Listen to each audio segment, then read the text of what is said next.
શું ખબર છે? ભિક્ષુએ મનન કરવાનું છે કે હું કુરૂપતામાં આવી પડ્યો છું. આની પાછળનું કારણ શું? શા માટે એવું કીધું કે કુરૂપતામાં આવી પડ્યું છે?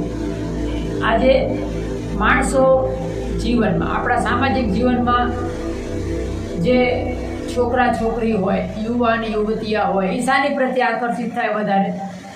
રૂપ પ્રત્યે થાય ને, રૂપની પ્રત્યે આકર્ષિત થાય, બરાબર ને? તો રૂપ હોય તો આકર્ષણ પેદા થાય ને. તો ભિક્ષુએ શું કરવાનું?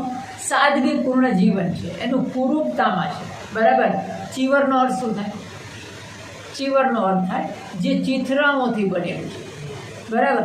હવે ચીથરાઓથી બનેલા કપડાં છે, માથે વાળની શોભા નથી, બરાબર? અને તમને કદાચ ખ્યાલ ના હોય કે જે ધૃતાંગધારી ભિક્ષુ હોય, જેમ કે અમારા એક ગુરુજી છે ત્યાં તાળોબાના જંગલમાં, તો એ તો ઘણા દિવસો એ થાય, રોજ નથી નાતા, ઘણા દિવસો પછી, અઠવાડિયે નાય, 15 દિવસે, સમજ્યા? તો એને ધૃતાંગધારી કહેવાય. ઘણા બધા એવા ભિક્ષુ હોય જે છે ને અઠવાડિયે નાય, 3 દિવસે નાય, 4 દિવસે નાય, પછી ઘણા ભિક્ષુ ભાઈ સૂતા ના હોય, બરાબર? એમનું ચીવર જો ને તો વૃક્ષ ચીવર હોય, એને પાંસુ કુલિક ચીવર કહેવાય. તો આ બધા ગુણ તમને શું દર્શાવે છે? વેવડી યમ્મી મેં અબજુ પગતું. પણ થાય છે શું ખબર છે?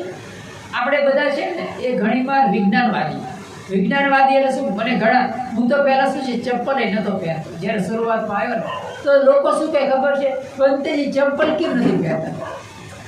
કે આપણે તો બધા છે ને એક સમયની સાથે ચાલવું જોઈએ. આપણે તો કે બહુ ટીપટોપ રહેવું જોઈએ, વ્યવસ્થિત રહેવું જોઈએ, રોજ નાહવું જોઈએ, 2 ટાઈમ નાહવું જોઈએ, અને વ્યવસ્થિત રહેવું જોઈએ, સુંદર રહેવું જોઈએ.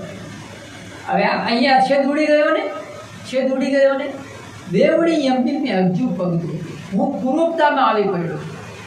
બની શકે છે કે કોઈ ભિક્ષુ હોય ને એના શરીર ઉપરથી વાસ પણ આવતી, કેમ કે એને પોતાના શરીર પ્રત્યે લક્ષ નથી દેવાનું, બરાબર? એ ધમ્મ છે. ધમ્મ શું છે? શરીરનો ધર્મ શું છે?